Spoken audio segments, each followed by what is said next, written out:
So after spending the day looking stuff up and like pricing out parts for things, and then realizing that I have just random shit laying around that I could actually use, I'm running an experiment now with a sand battery sort of system that uses the container is a spare grill that I had that I got from a neighbor a few years ago, and I've used it a few times, but because of the state that it's in, I like I used it. It's supposed to be a gas grill. It's built as a gas grill, but I would just light wood in the bottom of it and then cook with that, and that kind of worked, but it wasn't fantastic. So I've mostly just kind of abandoned it.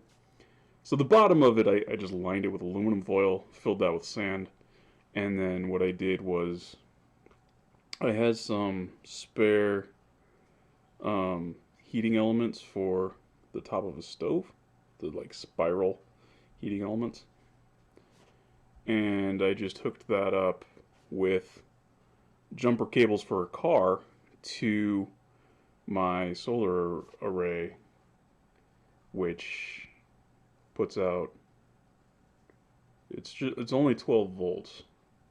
So I think the wattage that's going through that is something like 40 watts. So it's not going to get very hot. Mostly I just want to see like proof of concept. This is what I got. But I did find earlier this this guy talking about something that he did, and he posted this about a month ago in comments to a video about DIY sand batteries, and I really liked what he was saying, so I actually want to credit him with this, and it kind of inspired me. So I think his name, he's Dutch, I think. I think his name is Roger Jonker, something like that. So this is what he said, and I'm just gonna read it verbatim. I'm not trying to make fun of his English or anything. I'm just gonna read it as it is. I daily cook my food in a heat battery filled with quartz sand. The temp gets around 350 C at sundown, even in cloudy weather. In the morning, it's fallen to 250 C. It's powered with two 120-watt solar panels connected to a 16 ohm resistor in the sand.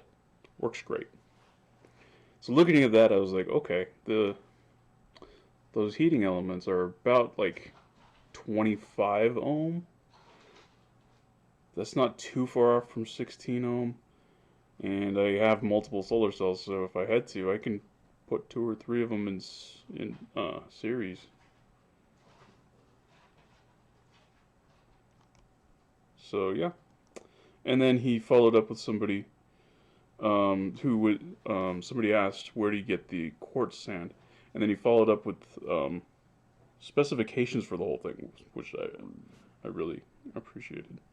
So he says, I'm lucky to live in an area where there are natural quartz sand deposits. After building a few promising prototypes, I want to move to magnetite sand instead. And then he gives an outline of his current setup.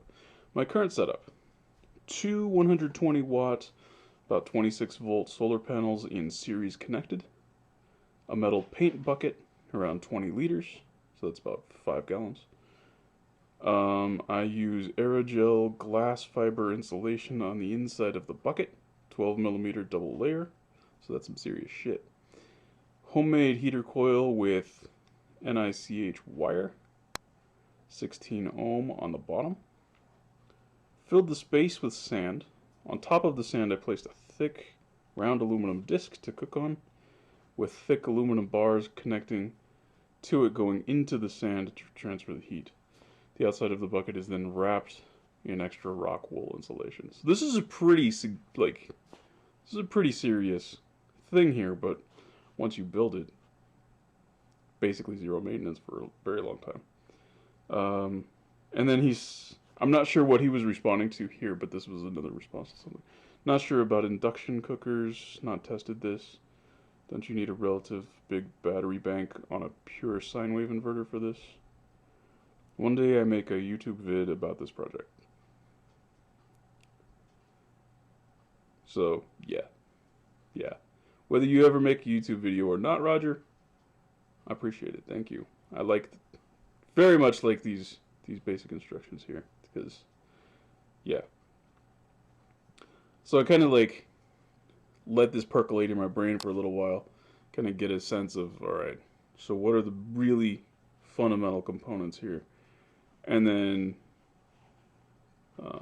went around to like hardware stores and Walmart and a couple places and just kind of looked at, priced stuff out, poked around online for things. And then I'm sitting here and I realize, wait, I have these stovetop heating elements.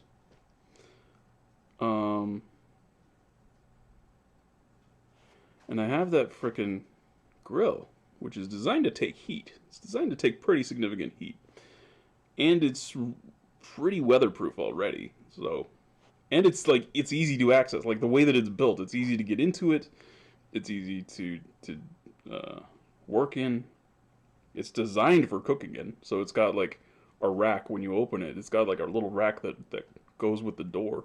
So you could actually put food on there, close it up, and as long as it's getting fairly hot, yeah, you could do something with that. And I kind of just want to see what the like roughly 40 or so watts that I have going on there. If I did the math, I did the math in my head, so it's probably really fucking wrong. But I think it's about 40 watts that's going into it right now. It was getting toasty. It was getting toasty. It was getting to the point where I was afraid to touch it with my hand. So I think it does have potential to at least bring the bed of sand up to a temperature where you can do something like dry meat or like dehydrate fruit, something like that.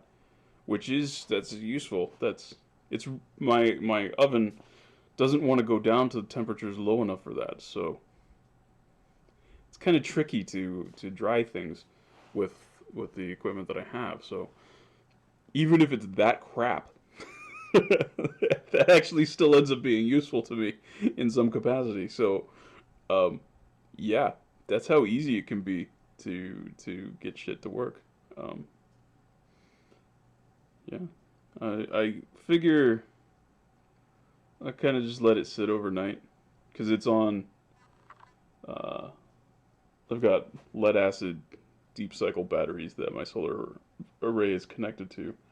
Solar array goes through the um, voltage regulator, which then goes off to um,